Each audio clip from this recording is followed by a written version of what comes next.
বলরাম। প্রণাম গুরুদেব। বলরাম, তুমি জানো তুমি কি করছো? অবশ্যই গুরুদেব, খুব ভালো করে জানি। আমি ওই অধার্মিককে বধ করব, তারই আয়োজন করছি। কিন্তু কৃষ্ণকে ছাড়া? গুরুদেব, আমিও চেয়েছিলাম যে কানাই আমার সঙ্গে থাকুক, কিন্তু সমস্যা হলো যদি কানাই আমার সঙ্গে থাকে ওই অধার্মিককে আবারও জীবন দান দেবে, কিন্তু আমি আর সেটা হতে দেব না গুরুদেব। এইবার ওই অধার্মিককে আমি বধ করবই। এইবার ওই অধার্মিকের বিনাশ নিশ্চিত। বলরাম, তোমার নিশ্চয়ই জানা আছে যে জরাসন্ধ ঘোষণা করেছে যদি আবার যুদ্ধ হয় তাতে তার পরাজয় বা জয় যাই হোক, কিন্তু ওর কাছে বন্দী থাকা সমস্ত ব্রাহ্মণদের সে হত্যা করবে। গুরুদেবও ঘোষণা করেছে কানাইয়ের সঙ্গে যুদ্ধের বিষয়ে, আমার সঙ্গে নয়। ওকে বধ করার জন্য আমি স্বাধীন। সারথি, রথ রণভূমিতে জরাসন্ধের সম্মুখে নিয়ে চলো।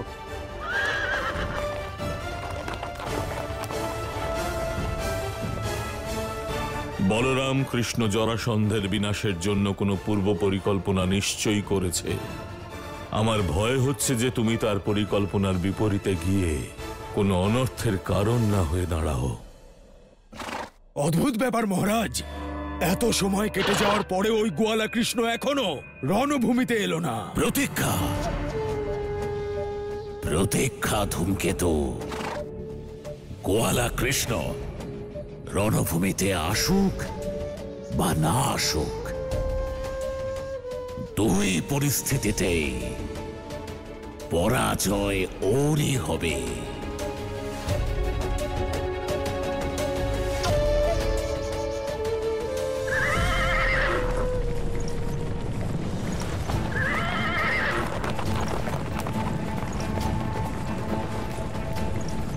ওই দেখো ধূমকেতু, ওই দেখো, ওই নির্বোধ গোয়ালা কৃষ্ণ আমার চক্র বুহে ফেঁসে আমাদের সঙ্গে যুদ্ধ করতে আসছে। কিন্তু ও জানে না যে এমনটা করে ও নিজের প্রিয় মথুরাবাসীদের প্রাণ সংকটের মধ্যে ফেলছে। সম্রাট, আমি অবাক হয়ে যাচ্ছি যে ও শেষ পর্যন্ত আমাদের সঙ্গে যুদ্ধ করতে আসছে।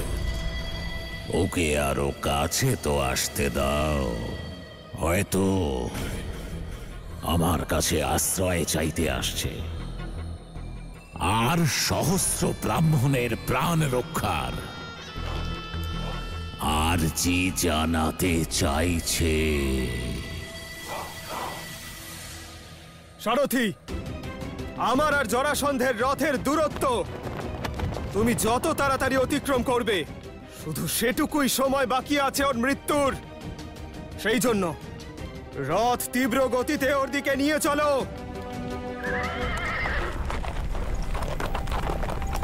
আয় আয় আয়।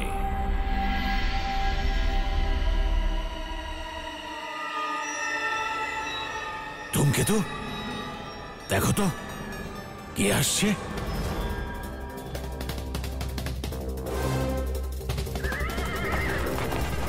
জরাসন্ধ!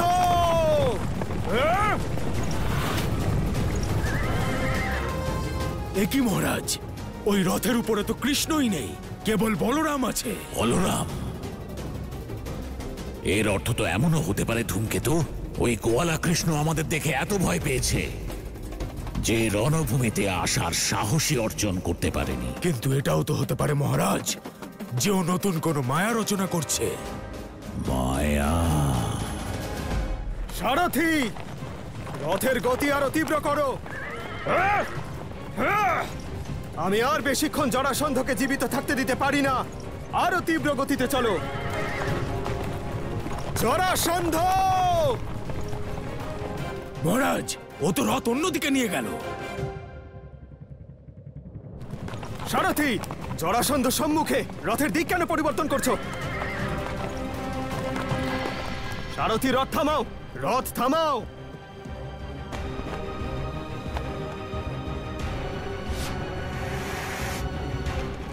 এই যুদ্ধ ছেড়ে কোথায় পালাচ্ছিস?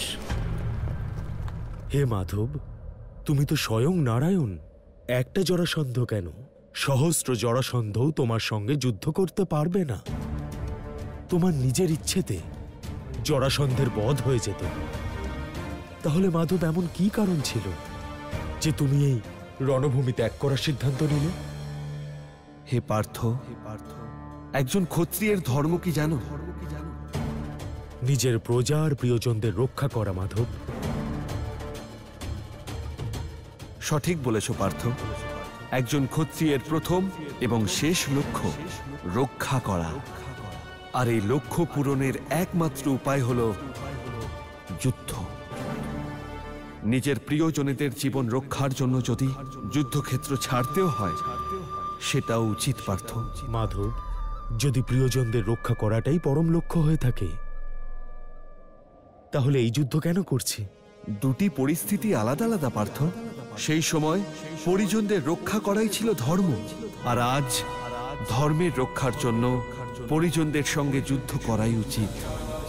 হে মাধব, সমগ্র জ্ঞান তোমার মধ্যেই সমাহিত, কিন্তু আমি জানতে চাই এমন কি পরিস্থিতি ছিল যার জন্য তুমি নিজেকে রণভূমি থেকে সরিয়ে নিতে বাধ্য হয়েছিলে? হে পার্থ, আমি জানতাম এই যুদ্ধে জরাসন্ধ জয়ী হোক বা পরাজিত, উভয় ক্ষেত্রেই সে শত শত ব্রাহ্মণকে হত্যা করবে। একজন ক্ষত্রিয় হওয়ার সুবাদে তাদের রক্ষা করাই ছিল আমার লক্ষ্য, যুদ্ধে জয়লাভ করা নয়। সেই জন্যই পার্থ, আমি যুদ্ধক্ষেত্র ত্যাগ করেছিলাম। থাক,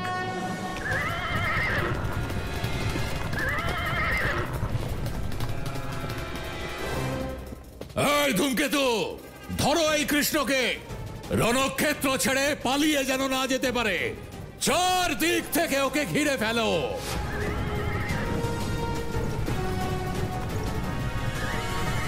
এই কৃষ্ণ, দাঁড়া!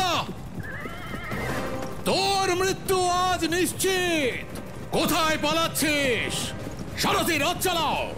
চলো, পালা কৃষ্ণ, পালা। কত দূর পালাবি তুই?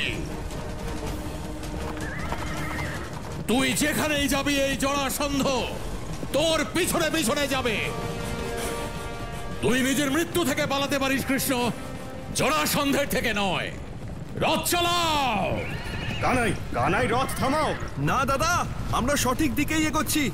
এই রথ তার লক্ষ্যেই থামবে। কিন্তু রণভূমি আর জরাসন্ধকে ছাড়া কোন দিক আর কোন লক্ষ্য কানাই? একটাই লক্ষ্য দাদা, প্রজাদের রক্ষা করা, আর তার জন্য এখান থেকে চলে যাওয়াই সর্বশ্রেষ্ঠ উপায়।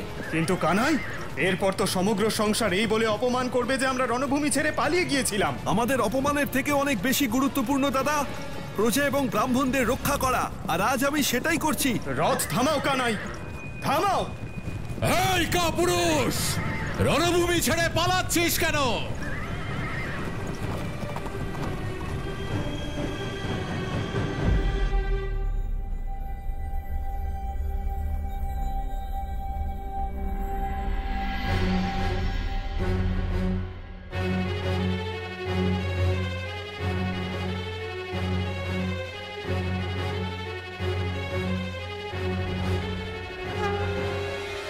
এসো দাদা, এসো দাদা, কার জন্য অপেক্ষা করছো? কানাই, তুমি আমাকে কোথায় নিয়ে এসেছো? আমি যুদ্ধ আর রণভূমি ছেড়ে কোথাও যাব না। দাদা, এখনো যুদ্ধ শেষ হয়নি। যুদ্ধের জন্য সঠিক সুযোগের অপেক্ষা করো। সেটা কিভাবে? এই পর্বতই সেই সুযোগের কাছে পৌঁছতে আমাদের পথ দেখাবে। এসো দাদা। না। আরে এসো না।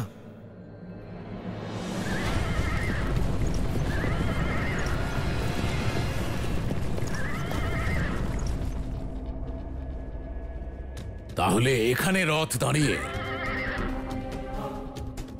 আর এই হলো প্রবর্ষণ পর্বত। ফেঁসে গেছিস তুই ছলনাকারী, ফেঁসে গেছিস।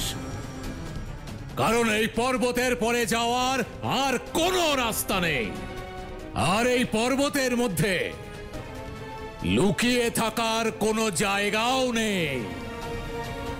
আমি আসছি।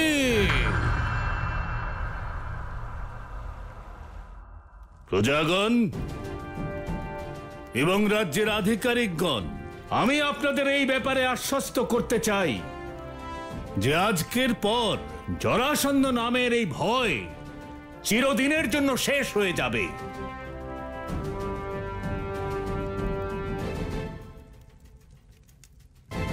মহারাজ উগ্রসেনের জয় হোক। ক্ষমা করবেন মহারাজ, কিন্তু আজ এক অত্যন্ত বিচিত্র ঘটনা ঘটেছে। বিচিত্র ঘটনা? এ আপনি কি বলছেন অক্রূর? মহারাজ, সেই ঘটনার কথা বলতে গিয়ে আমার লজ্জাও লাগছে, আবার আশ্চর্যও হচ্ছে। বাসুদেব কৃষ্ণ রণক্ষেত্রে জরাসন্ধের সঙ্গে যুদ্ধ না করেই পালিয়েছেন মহারাজ। অসম্ভব!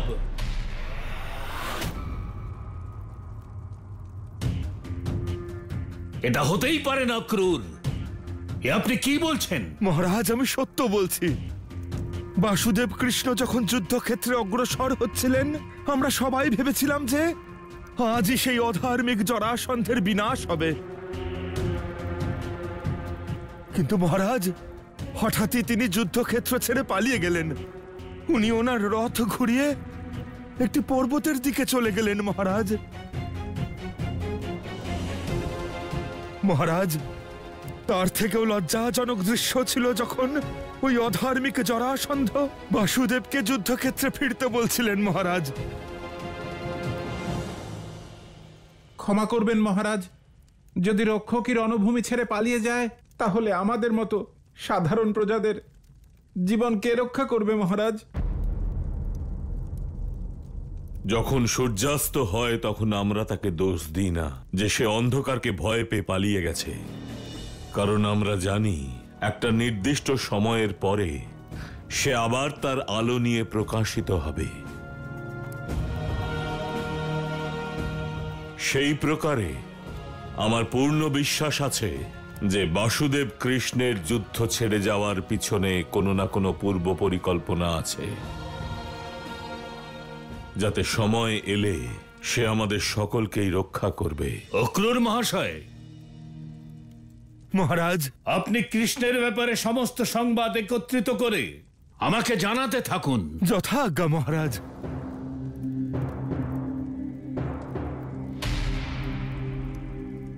কানাই, এটা তো নিশ্চিত যে রণভূমি ত্যাগ করার পেছনে নিশ্চয়ই কোনো কারণ আছে। কিন্তু কিন্তু এটা করলে কি জরাসন্ধ আর অনুসরণ করবে না? দাদা, তুমি দেখে নিও, কিছুক্ষণ পরে জরাসন্ধ নিজেই ফিরে যাবে। এসো এসো। তোমার কথা মাঝে মাঝে আমি কিছুই বুঝতে পারি না কানাই। আচ্ছা, মানছি জরাসন্ধ ক্লান্ত হয়ে ফিরে যাবে, কিন্তু ও কি ব্রাহ্মণদের মুক্ত করে দেবে বলো? হ্যাঁ দাদা, অবশ্যই করবে। তা কিভাবে? মনে করে দেখো দাদা, জরাসন্ধ আমাদের কি বলেছিল। এসো দাদা। এই যে তুমি যদি ওকে যুদ্ধে পরাজিত করো বা ও যদি বিজয়ী হয়, দুই ক্ষেত্রেই ও ব্রাহ্মণদের হত্যা করবে। এটাই তো আমার পরিকল্পনা ছিল। এ তোমার পরিকল্পনা ছিল? হ্যাঁ, যুদ্ধভূমি ত্যাগ করায় না আমি জরাসন্ধকে পরাজিত করলাম, না জরাসন্ধ জয়ী হলো। এখন না চাইলেও ব্রাহ্মণদের ওকে মুক্ত করতেই হবে। ওর কাছে আর কোনো বিকল্প নেই দাদা।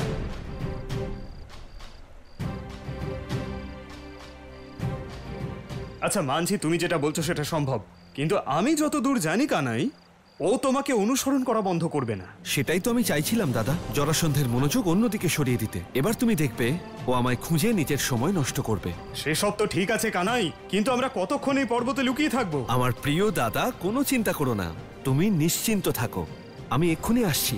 কানাই, কানাই, কানাই!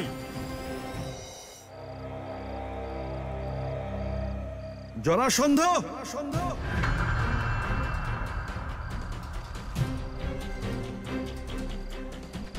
তুমি ব্রাহ্মণদের হত্যা করতে পারবে না।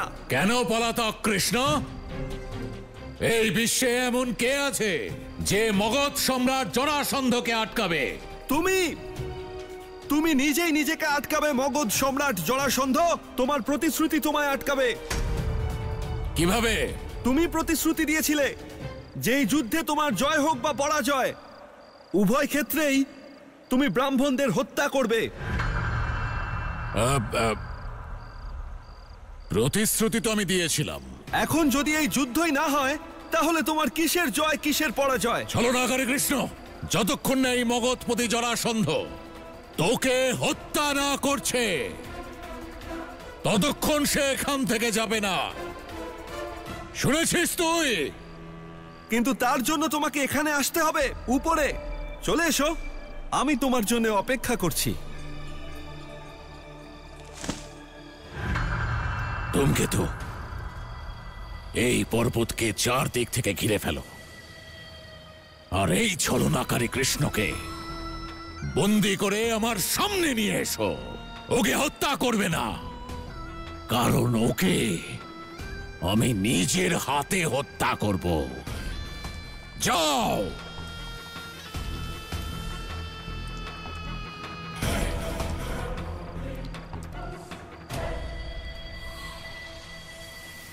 ক্ষমা করবেন মহারাজ, কৃষ্ণ এবারও নিজের মায়া দেখিয়ে পালিয়ে গেছে। আবার কি মায়া দেখালো? মহারাজ, ও পর্বতের উপরে ওঠানামা করার সমস্ত পথ বন্ধ করে দিয়েছে। কি বলছো তুমি? এটা কি করে সম্ভব? হ্যাঁ মহারাজ, আমরা সব চেষ্টা করে দেখেছি, কিন্তু এই শুকনো কাশের পর্বতে ওঠার কোনো পথই খুঁজে পাইনি আমরা। এভাবে কেউ কি করে কাশের পর্বত?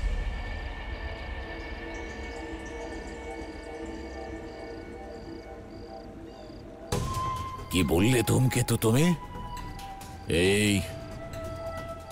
এই সম্পূর্ণ পর্বত কাশ দিয়ে ঘেরা? হ্যাঁ মহারাজ।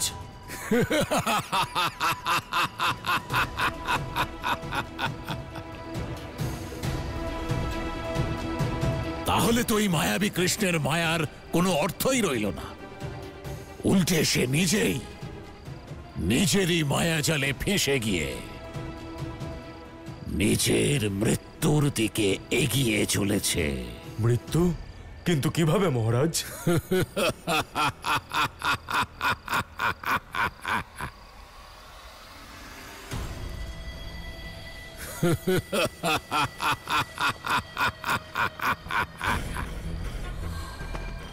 গোয়ালা কৃষ্ণ,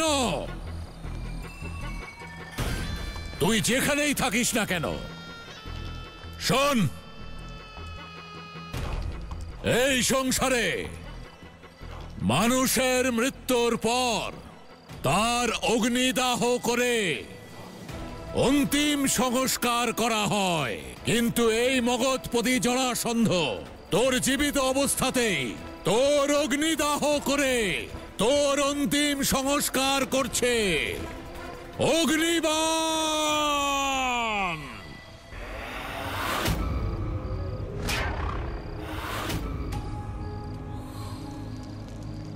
কৃষ্ণ, তুই লুকোনোর এমন জায়গা বাছলি যা শুকনো কাশে ঢাকা।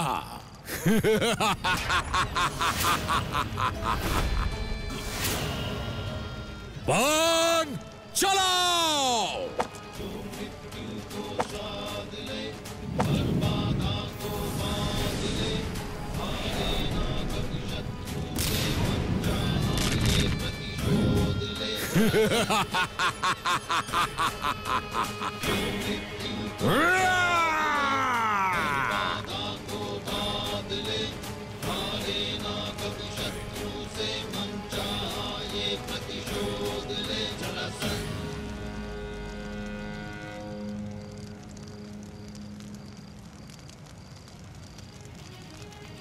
গোয়ালা কৃষ্ণ, যতক্ষণ না এই কাশের পর্বত পুড়ে ভস্ম হয়ে যাচ্ছে, মাটিতে মিশে না যাচ্ছে, এই মগধ সম্রাট জরাসন্ধ এখানেই, এই স্থানেতেই প্রতীক্ষা করবে।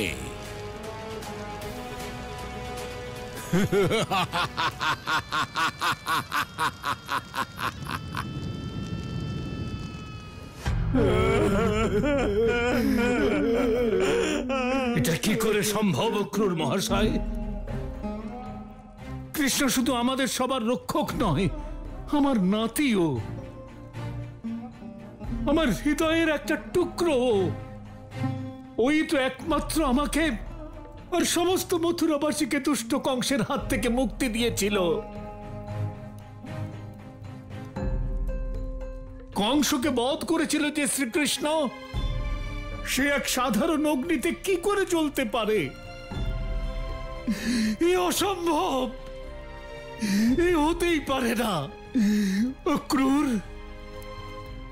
অবশ্যই আপনি অসত্য সংবাদ শুনেছেন। ক্ষমা করবেন মহারাজ, কিন্তু এটাই তো সত্য। মহারাজ, শ্রীকৃষ্ণ সম্পর্কে আমারও ভাইপো। আমার কথা শুনেই শ্রীকৃষ্ণ এবং বলরাম বৃন্দাবন ছেড়ে মথুরায় এসেছেন। মহারাজ, আমার থেকে বেশি স্নেহ ওনাদের আর কে করেন? কিন্তু মহারাজ, যে কথাটা আমি আপনাকে জানালাম, এ সংবাদ অন্য কারোর মুখে শোনা নয়। আমি সেই হতভাগ্য মহারাজ, যে নিজের চোখে শ্রীকৃষ্ণকে সেই পর্বতে প্রবেশ করতে দেখেছে।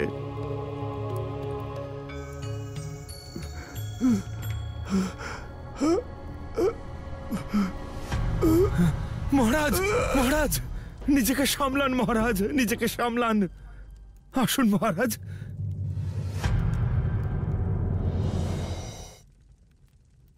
অক্রূর, এটা সম্ভব নয়। গুরুদেব, সেটি কাশফুলের এক বিরাট পর্বত ছিল, যা পুড়ে ছাই হয়ে গেছে। দুর্ভাগ্যবশত আমাদের শ্রীকৃষ্ণ সেখান থেকে বেরোতে পারেননি।